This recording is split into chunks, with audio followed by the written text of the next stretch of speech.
Hey, this is Scott, and today I just want to talk about a couple of SD card options for the 400 megabits per second codec on the Panasonic GH5, and I assume it will be the same for the soon to come EVA1 400 megabits per second codec as well.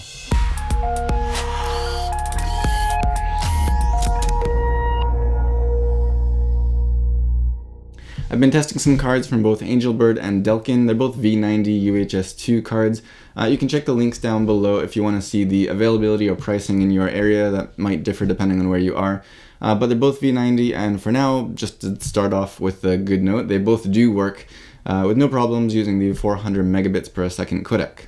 So if you don't already know, these v90 or I guess v60 cards would be necessary for this high data rate because the 400 megabits per second codec will record 50 megabytes per second.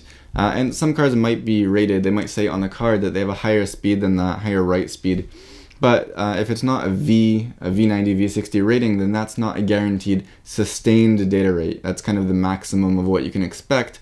And while you're recording a video, if it dips below that, then you're going to have problems. So v90, the new video rating, v90, v60 means that you'll get 60 megabytes per second for v60, 90 megabytes per second for v90 of guaranteed continuous recording.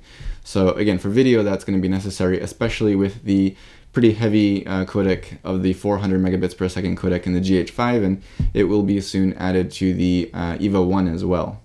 So again, just the boring results is that both of these cards did work flawlessly. I've gone through filling up these cards several times and I never ran into any errors.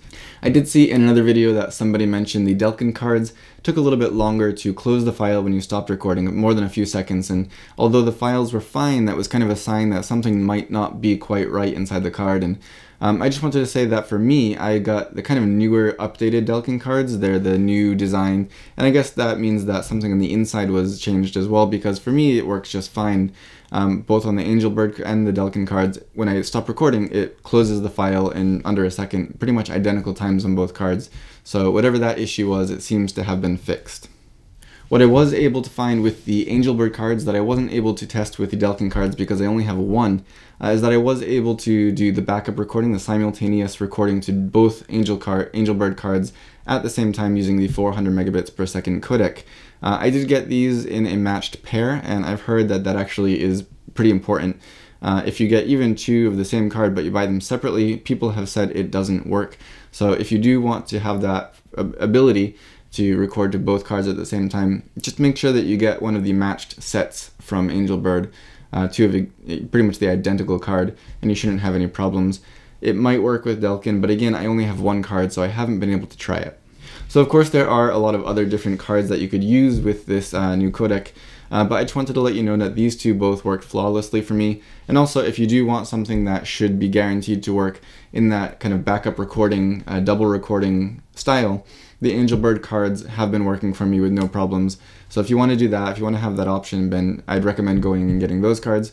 Otherwise, either one seems to work fine. I will have links down below so you can check if they're available or what the pricing is in your area. But if you have any other questions or comments, let me know down below and I'll be sure to get back to you. If you found this video helpful, don't forget to give me a thumbs up, subscribe if you want to see more in the future, and as always, thank you for watching.